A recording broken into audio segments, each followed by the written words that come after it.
नमस्कार दोस्तों। इस वीडियो में आप जीके के कुछ इंपॉर्टेंट सवाल को देखने वाले हैं जो आपके आगामी किसी भी तरह की कंपटीशन की परीक्षा के लिए इंपॉर्टेंट है।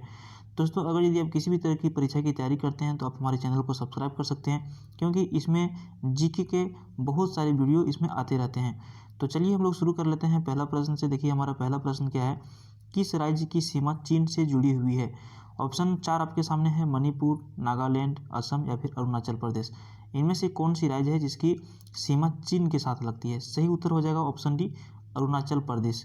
ठीक है, चीन जो है भारत का पड़ोसी देश है। अगला प्रश्न देखिए, कितने वर्ष के पश्चात राष्ट्रीय जनगणना होती है। कितने वर्ष के पश्चात राष्ट्रीय जनगणना होती है। ऑप्शन है 10 साल, 5 साल, 3 साल या फिर 25 साल। तो सही उत्तर चला जाएगा ऑप्शन ए के साथ, 10 साल में। प्रत्येक 10 साल के पश्चात राष्ट्रीय जनगणना होती है। अगला प्रश्न है, काजीरंगा राष्ट्रीय पार्क कहाँ पर स्थित है। ऑप्शन आपके सामने है, उड़ीसा में, महाराष्ट्र में, असम में या फिर इनमें से कोई नहीं। तो देखिए काजीरंगा राष्ट्रीय पार्क जो स्थित है वो है असम में। ठीक है, यानी कि ऑप्शन सी के साथ यहाँ पर ये चला जाएगा। काजीरंगा राष्ट्रीय पार्क कहाँ पर स्थित है, तो असम में है। दोस्तों, अगर यदि आप किसी क्वेश्चन के आंसर, यदि किसी प्रश्न का उत्तर यदि आपको पता है तो आप हमारे आंसर देने से पहले वीडियो को रोक करके कमेंट बॉक्स में जा करके जरूर कमेंट करें। ठीक है, अगला प्रश्न देखिए, ऑपरेशन फ्लड से संबंधित है, यानी कि ऑपरेशन जो फ्लड है वो किस चीज़ से संबंधित है। तो यहाँ पे ऑप्शन ए यदि हम बात करें तो ऑपरेशन फ्लड तमिलनाडु से, बाढ़ नियंत्रण से, दूध का आयात से या फिर डेयरी विकास से। तो यदि हम बात करें इसका सही आंसर की, तो इसका सही आंसर चला जाएगा ऑप्शन डी के साथ, डेयरी विकास से। यानी कि ऑपरेशन फ्लड का जो संबंध है वो दूध के उत्पादन से है। ठीक है, यहाँ पे डेयरी विकास ऑप्शन है, आप इसको मारिए, या फिर यदि आपके सामने दूध का उत्पादन से है तो आप उसको भी मार सकते हैं। सी में जैसा कि आप देख पा रहे हैं, दूध का आयात। ठीक है, तो दूध का आयात मतलब क्या हुआ, खरीदना। तो कभी खरीदने से इसका कोई संबंध नहीं है, डेयरी के विकास से संबंध है। ठीक है, चलिए अगला प्रश्न देखिए, धान की खेती के लिए उत्तम किस्म की उत्तम मिट्टी कौन सी होती है। जो धान की जहाँ पे खेती होती है उसके लिए कौन सी मिट्टी उत्तम होती है, कौन सी मिट्टी सर्वोपरि होती है। ऑप्शन देखिए आपके सामने है, सख्त मिट्टी, काली मिट्टी, दोमट मिट्टी या फिर लाल मिट्टी। सही उत्तर चला जाएगा इसका ऑप्शन सी के साथ, दोमट मिट्टी।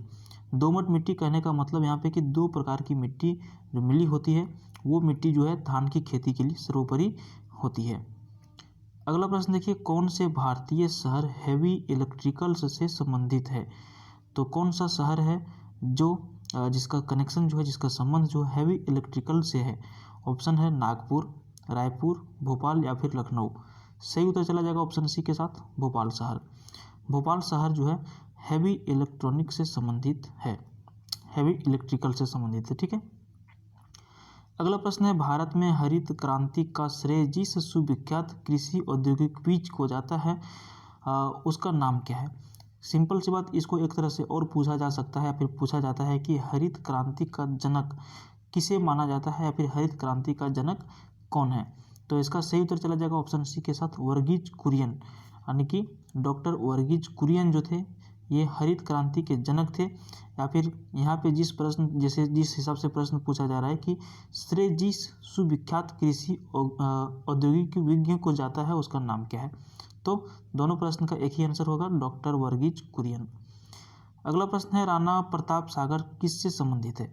तो राणा प्रताप सागर जो है वो संबंधित है किस क्षेत्र से। तो इसका सही उत्तर चला जाएगा ऑप्शन डी के साथ, जल विद्युत क्षेत्र से। ठीक है, राणा प्रताप सागर जो है एक बांध है और वहाँ पे जल से विद्युत यानी कि बिजली का उत्पन्न होता है, बिजली बनाया जाता है। ठीक है, अगला प्रश्न है, पृथ्वी और सूर्य के बीच अधिकतम दूरी किस तिथि को होती है। बहुत ज़्यादा इंपॉर्टेंट प्रश्न है और इसका जो सही आंसर चला जाएगा ऑप्शन सी के साथ चला जाएगा, 4 जुलाई को। पृथ्वी और सूर्य के बीच अधिकतम दूरी जो होती है वो 4 जुलाई को होती है। अगला प्रश्न है, भारत के राज्य चिन्ह में प्रयुक्त होने वाले शब्द सत्यमेव जयते किस उपनिषद से लिए गए हैं। तो इसका सही उत्तर चला जाएगा ऑप्शन बी के साथ, मुंडक उपनिषद। ठीक है, ये जो मुंडक उपनिषद है वहीं से लिया गया है। राज्य चिन्ह में जो प्रयुक्त हुआ है होने वाला शब्द जो है सत्यमेव जयते, तो ये मुंडक उपनिषद से लिया गया है। ठीक है, इंपॉर्टेंट प्रश्न है 11 नंबर प्रश्न, गायत्री मंत्र किस पुस्तक से लिया गया है। तो देखिए गायत्री मंत्र में क्या है, ओम भूर्भुवः स्वः तत्सवितुर्वरेण्यं भर्गो देवस्य धीमहि धियो न प्रचोदयात्।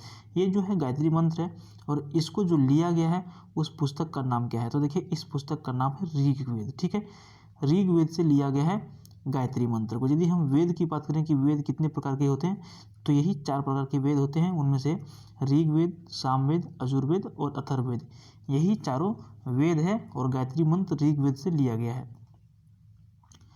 अगला प्रश्न है, हिंदी किस लिपि में लिखी जाती है? तो भैया हम लोग हिंदी पढ़ने वाले, हिंदी बोलने वाले, तो इसका जो लिपि है वो कौन सा लिपि है? देवनागरी लिपि है। ठीक है, हिंदी जो है देवनागरी लिपि में लिखी जाती है। ठीक है, इसको ध्यान में रखना है।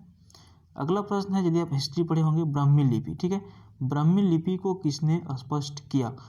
तो इसका जो सही आंसर चला जाएगा ऑप्शन ए के साथ चला जाएगा, जेम्स प्रिंसेप ने। जेम्स प्रिंसेप जो थे ऐसे व्यक्ति थे जिन्होंने ब्राह्मी लिपि को स्पष्ट किया। अगला प्रश्न है, राष्ट्रीय विज्ञान दिवस किस दिन मनाया जाता है? बहुत ज़्यादा इंपॉर्टेंट प्रश्न है। विज्ञान से आज पूरा दुनिया जो है सो तरक्की किया और इसके लिए विज्ञान दिवस मनाया जाता है। तो किस तारीख को मनाया जाता है? सही तो चला जाएगा ऑप्शन सी के साथ, 28 फरवरी।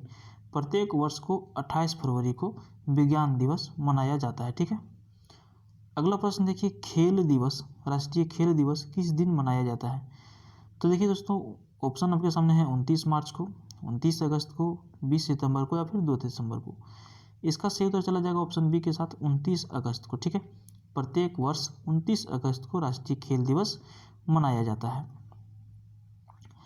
अगला प्रश्न है, भारत का राष्ट्रीय ध्वज नियम। ठीक है, नियम बना है ध्वज नियम। भारत का राष्ट्रीय ध्वज नियम कब से लागू कर दिया गया? तो भारत का राष्ट्रीय ध्वज जो नियम जो बनाया गया था उसको कब से लागू कर दिया गया? सही उत्तर चला जाएगा ऑप्शन सी के साथ, 2002 से। ठीक है, 2002 से राष्ट्रीय ध्वज नियम लागू कर दिया गया। अगला प्रश्न है, कौन सा नदी भारत की गंगा कहलाती है?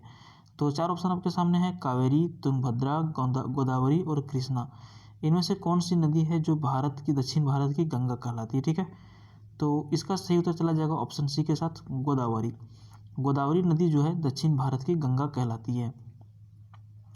दोस्तों, इस तरह के वीडियो इस चैनल पे आते रहते हैं। अगर यदि आप कंपटीशन की तैयारी करते हैं, रेलवे ग्रुप डी, एसएससी या फिर किसी भी स्टेट एग्जाम्स के लिए यदि आप तैयारी करते हैं तो आपके लिए चैनल जो है उपयुक्त है। आप यहाँ से जीके की वीडियो देख सकते हैं या फिर किसी तरह की यदि वैकेंसी निकलती है तो उसका भी वीडियो आप यहाँ पे देख सकते हैं। तो इसके लिए यदि आप पहले नोटिफिकेशन पाना चाहते हैं, वीडियो देखना चाहते हैं, तो हमारे चैनल को सब्सक्राइब जरूर कर लीजिएगा। अगला प्रश्न की ओर बढ़ते हैं, प्रतिवर्ष भारत का बृहत्तम पशु मेला कहाँ पर लगता है? ठीक है, तो सबसे बड़ा पशु मेला बहुत ही फेमस है, आप लोगों ने जीके में पढ़ा भी होगा। अगर यदि नहीं पता है तो इसमें तो हम आंसर बताएंगे ही। तो देखिए दोस्तों, प्रत्येक वर्ष जो बृहत्तम सबसे बड़ा जो पशु मेला लगता है वो लगता है सोनपुर में। ठीक है, सोनपुर, यानी कि ऑप्शन डी यहाँ पर सही हो जाएगा। भारत का बोस्टन किसे कहा जाता है? बहुत ही इंपॉर्टेंट प्रश्न है और इसका जो सही उत्तर है, सिंपल सी बात, ऑप्शन ए, अहमदाबाद। ठीक है, अहमदाबाद जो है उसे भारत की बोस्टन कहा जाता है। और ये अंतिम और बहुत ही ज़्यादा इम्पोर्टेंट प्रश्न है। ठीक है, ग्लोब पर कर्क रेखा भारत के कितने राज्यों से होकर के गुजरती है? ना ही सिर्फ इसमें हम आपको आंसर बताएंगे, जबकि ये 8 राज्य को हम याद करने का एक तरीका भी बताएंगे और 8 राज्य का नाम भी बताएंगे। ठीक है, तो देखिए, ग्लोब पर जो कर्क रेखा के कितने राज्यों से होकर, ग्लोब पर कर्क रेखा भारत के कितने राज्यों से होकर के गुजरती है? सही उत्तर हो जाएगा ऑप्शन बी, 8 राज्य। तो दोस्तों, ये 8 राज्य को हम नाम याद करने का एक ट्रिक बता रहे हैं। अगर यदि आपके पास पेन वगैरह होगा तो फिर लिख भी सकते हैं या फिर इसको स्क्रीनशॉट भी कर सकते हैं। ठीक है, 8 राज्य का जो याद करने का जो ट्रिक है वो है मित्र। ये मित्र है, हालांकि मैं लिख रहा हूँ तो ये स्पष्ट नहीं लिखा पा रहा है। मित्र पर गमछा, ये गमछा हो गया झार। तो इसी में क्या है, सारे स्टेट के नाम है 8। सबसे पहले हम बात करें मित्र, तो मी से यदि हम बात करें तो मिजोरम और त्र से बात करें हम यदि तो ये त्रिपुरा। तो मित्र मतलब मिजोरम, त्रिपुरा, प से पश्चिम बंगाल, रा से राजस्थान, ग से गुजरात, म से मध्य प्रदेश, छ से छत्तीसगढ़, झा से झारखंड और फिर ये झार से मतलब कि झारखंड। तो मित्र पर गमछा झार, ये टोटल 8 राज्यों के नाम आधा गए, नाम इसमें आपको आधा हो गया जहाँ से कर्क रेखा होकर के गुजरती है। तो दोस्तों, यदि वीडियो आपको अच्छा लगा तो वीडियो को लाइक कीजिए, शेयर कीजिए अपने दोस्तों के साथ और चैनल को सब्सक्राइब करना ना भूलिए। धन्यवाद।